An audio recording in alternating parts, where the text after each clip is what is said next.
हम लोग एलियट नाम के एक आदमी को देखते हैं जो कि मरे हुए लोगों के फ्यूनरल को तैयार करने का काम करता था ताकि वो लोग अपने अंतिम संस्कार में अच्छे दिख सकें। एलियट ये काम काफी सालों से कर रहा था। वो डेड बॉडीज से काफी अच्छे से पेश आता था और वो उनसे बातें भी किया करता था। वहीं दूसरी ओर हम लोग एना को देखते हैं जो कि एक प्राइमरी स्कूल में टीचर है और वो अपने बॉयफ्रेंड के साथ रहती है जिसका नाम पॉल है। एना और पॉल आपस में नजदीक आते हैं और ये लोग यहाँ इंटीमेट होते हैं। पॉल काफी एंजॉय कर रहा था, लेकिन वहीं दूसरी ओर एना इस चीज को एंजॉय नहीं कर रही थी। पॉल एना से पूछता है, तुम्हें क्या हुआ है, क्या तुम्हें कोई प्रॉब्लम है? एना कोई जवाब नहीं देती है। इसके बाद एना अपने स्कूल में आती है। यहाँ वो एक जैक नाम के बच्चे से मिलती है। एना उस बच्चे को अपने दोस्त की तरह समझती थी। जैक का बर्ताव बाकी बच्चों से काफी अलग था। एना जब अपने स्कूल से जा रही होती है तभी उसके साथ कुछ अजीब चीजें होती है। स्कूल खत्म होने के बाद एना को अपने पियानो टीचर के फ्यूनरल में जाना था। तभी वो बाहर जैक को देखती है। एना उससे पूछती है, क्या मैं तुम्हें घर छोड़ दूं? जैक उससे बोलता है, मेरी माँ मुझे लेने के लिए आ रही है। इसके बाद एना एक मेडिकल स्टोर में जाती है और वहाँ वो कुछ मेडिसिन लेती है। इसके बाद वो एक पार्लर में जाकर अपने बालों को कलर करवाती है। अब वो अपने पियानो टीचर के फ्यूनरल में पहुंच चुकी है। एना को यहाँ आकर काफी अजीब सी फीलिंग आती है। उसे ऐसा लग रहा था जैसे उसका पियानो टीचर अभी भी सांस ले रहा है। यहाँ पर एलियट भी आया होता है और वो एना को यहाँ देखता है। इसके बाद हम लोग शाम में एना और पॉल को देखते हैं। पॉल ने डिनर में एना को इनवाइट किया है। आज वो डिनर में एक रिंग लेकर आया होता है क्योंकि वो आज एना को प्रपोज करने वाला है। पॉल यहाँ एना को बताता है वो जल्द ही शिकागो जाने वाला है। धीरे धीरे इन दोनों के बीच में बहस हो जाती है और एना पॉल की बातों को सुने बिना ही यहाँ से चली जाती है। एना अभी बहुत गुस्से में थी। इसके बाद वो अपने कार में बैठकर जाने लगती है। बाहर जोरों से बारिश हो रही थी। इसके बाद वो अपना फोन निकालती है। तभी वो एक नंबर डायल करती है। इसके बाद अचानक अंधेरा छा जाता है। इसका मतलब ये है कि उसका एक्सीडेंट हो चुका है। इसके बाद अगले सीन में हम लोग एलियट को देखते हैं जिसके पास एक नई बॉडी आई है और ये बॉडी किसी और की नहीं बल्कि एना की होती है। एलियट उसके कपड़े को कैंची से काटता है। एना ने अपने कपड़ों के अंदर बहुत ही खूबसूरत रेड कलर की ड्रेस पहनी थी। एना के सर में चोटें लगी थी। एलियट उसे तैयार कर ही रहा होता है तभी एना की आंखें खुल जाती हैं। वो एलियट से पूछती है, आखिर मैं कहाँ पर हूँ? जिस पर एलियट उसे बताता है, 8 घंटे पहले तुम्हारा एक्सीडेंट हुआ था और तुम मर चुकी हो। लेकिन एना को उसकी बातों पर यकीन नहीं होता है क्योंकि वो एलियट से बातें कर पा रही थी और एलियट के बोले हुए शब्दों को सुन सकती थी। जब एना को उसकी बातों पर यकीन नहीं आता है तब एलियट उसे उसका डेथ सर्टिफिकेट दिखाता है। वो कहता है, तुम्हारा 2 दिन बाद फ्यूनरल है, तब तक तुम्हारी आत्मा तुम्हारे बॉडी में ही रहेगी और जब तुम्हें दफना दिया जाएगा तब तुम्हारी आत्मा चली जाएगी। एलियट एना से बातें इसलिए कर पा रहा था क्योंकि उसके पास ये पावर थी कि वो जिंदगी और मौत के बीच में फंसे हुए आत्माओं से आसानी से बातें कर सकता था। वो उनकी बातों को सुन भी सकता था और उन्हें अपनी बातें सुना भी सकता था। कुछ देर के बाद एलियट यहाँ से चला जाता है। एना को अब भी इस बात पर यकीन नहीं था कि वो मर चुकी है। वो ये सोच रही थी कि ये तो उसका डरावना सपना है।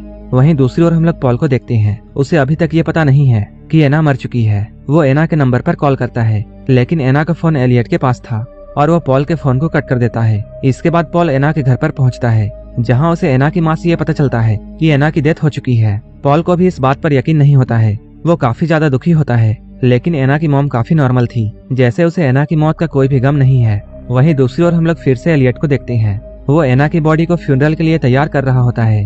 वो एना के घाव को टाके लगा रहा होता है। एना को दर्द महसूस नहीं होता है। इसके बाद एलियट एक इंजेक्शन एना के गले पर लगाता है ताकि उसकी बॉडी मसल्स रिलैक्स रहे। तभी एना की मॉम एना को देखने के लिए यहाँ आती है। वो यहाँ एलियट से ये कहती है, हमें एना का जाने का बहुत दुख है।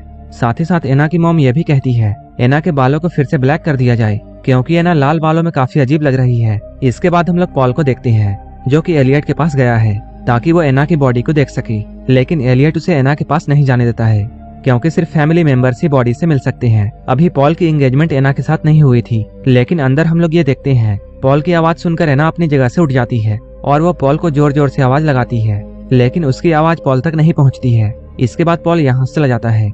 इसके बाद जब पॉल चला जाता है तब एना एलियट से ये पूछती है, तुमने मुझे पॉल से क्यों नहीं मिलने दिया?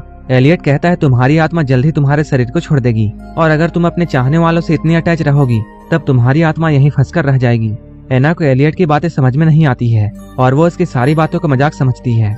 वो अभी भी ये सोचती है कि वो जिंदा है और एलियट ने उसे ऐसा कोई ड्रग्स दिया है जिसकी वजह से वो कुछ भी महसूस नहीं कर पा रही है।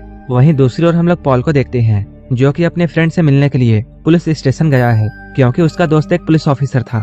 पुलिस से वो एना से मिलने के लिए परमिशन मांगता है लेकिन पुलिस भी उसे परमिशन नहीं देती है। इधर हम लोग एना को देखते हैं जो कि अभी अकेली होती है। वो यहाँ एक कैंची उठाती है और वो उस कैंची को उठाकर आगे बढ़ती है। तभी वो यहाँ पर एक दूसरी डेड बॉडी देखती है। इस डेड बॉडी को देखकर वो काफी ज्यादा डर जाती है। इसके बाद वो एलियट के आने का इंतजार करती है ताकि वो एलियट पर हमला कर सके और उसे मारकर यहाँ से भाग सके। लेकिन एलियट एना के हमले से बच जाता है और वो एना को यहाँ फिर से ये बताता है कि वो मर चुकी है।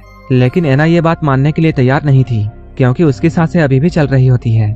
रात में एना एक सपना देखती है जिसमें वो अपने पास रखे हुए एक डेड बॉडी को देखती है, लेकिन एना तो मर चुकी है। तब वो ये सपना कैसे देख सकती है? तभी अचानक वो सपने से उठती है और वो यहाँ मौजूद सारी चीजों को इधर उधर फेंकने लगती है। तभी ये सीन यहीं पर कट हो जाती है। दूसरी ओर हम लोग पॉल को देखते हैं जिसे एक अजीब सपना आता है।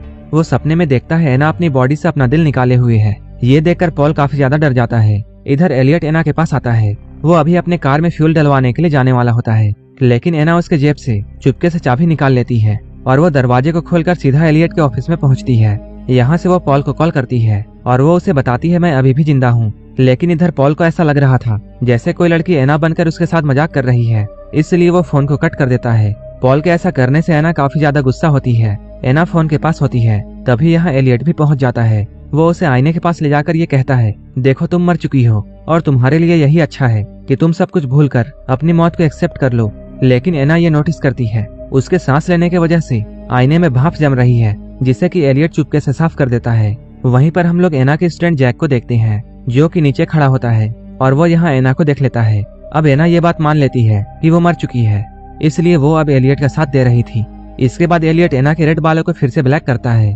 तभी एना अचानक सपने में पॉल को देखती है, लेकिन यहाँ पर एलियट था। वो एलियट से पूछती है क्या मेरी मॉम मेरी मौत पर रोई थी? जिस पर एलियट उसे बताता है तुम्हारी माँ तुम्हारी मौत पर बिल्कुल भी नहीं रोई थी। एना उससे फिर से ये पूछती है क्या पॉल मेरी डेथ पर रोया था? एलियट यहाँ झूठ बोलता है कि पॉल भी नहीं रोया था। उसकी इन बातों को सुनने के बाद एना बहुत दुखी होती है। इसके बाद एलियट उसे ड्रग का इंजेक्शन देता है। दूसरी तरफ पॉल एना के स्कूल में पहुंचता है जहां वो एना के सामान को लेने के लिए गया था। स्कूल में उसे जैक मिलता है जो कि पॉल को ये बता देता है कि उसने एना को फ्यूनरल होम में देखा था और वो वहां पर रेड ड्रेस पहनी हुई थी। लेकिन पॉल को उसकी बातों पर यकीन नहीं होता है क्योंकि जैक उससे कह रहा था उसने एना को जिंदा देखा था। इस बात से पॉल को गुस्सा आता है और वो जैक को ही थप्पड़ मार देता है। बाद में पॉल को इस बात का अफसोस भी होता है। इधर फ्यूनरल रूम में एक और बॉडी आई है जो कि एक पुलिस ऑफिसर के भाई की है। वो पुलिस ऑफिसर यहाँ एना की बॉडी को हिलते हुए देख लेता है, लेकिन जब वो एना की हार्ट बीट चेक करता है तब वो सोचता है उसका ये वहम था। वहीं पॉल फिर से एक बार पुलिस के पास जाता है। वो पुलिस से कहता है सिर्फ पल्स चेक करके एना को डेड बताया गया था और ऐसा एक ड्रग भी है जो कि कुछ देर के लिए इंसान के पल्स को रोक देता है।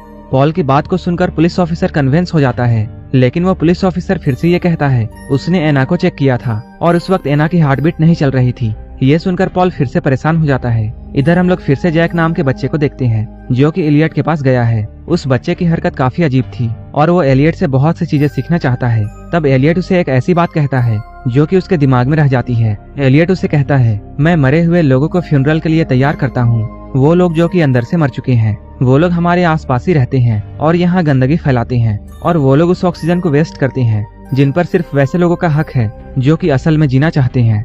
इधर एना अभी भी ये सोच रही होती है अगर वो जिंदा होती तब अपनी लाइफ को और भी बेहतर से जीती। वो एलियट को बताती है वो भी खुशी से जीना चाहती थी। एलियट उससे कहता है तुम्हारे लाइफ में प्यार करने वाले लोग थे लेकिन फिर भी तुम खुश नहीं थी। वो कहती है उसे अपनी गलतियों का एहसास हो चुका है। एलियट उससे कहता है अगर तुम्हें दूसरा मौका मिले जीने के लिए तब तुम क्या करोगी, और इसके बाद वो उसे रूम के बाहर ले जाता है।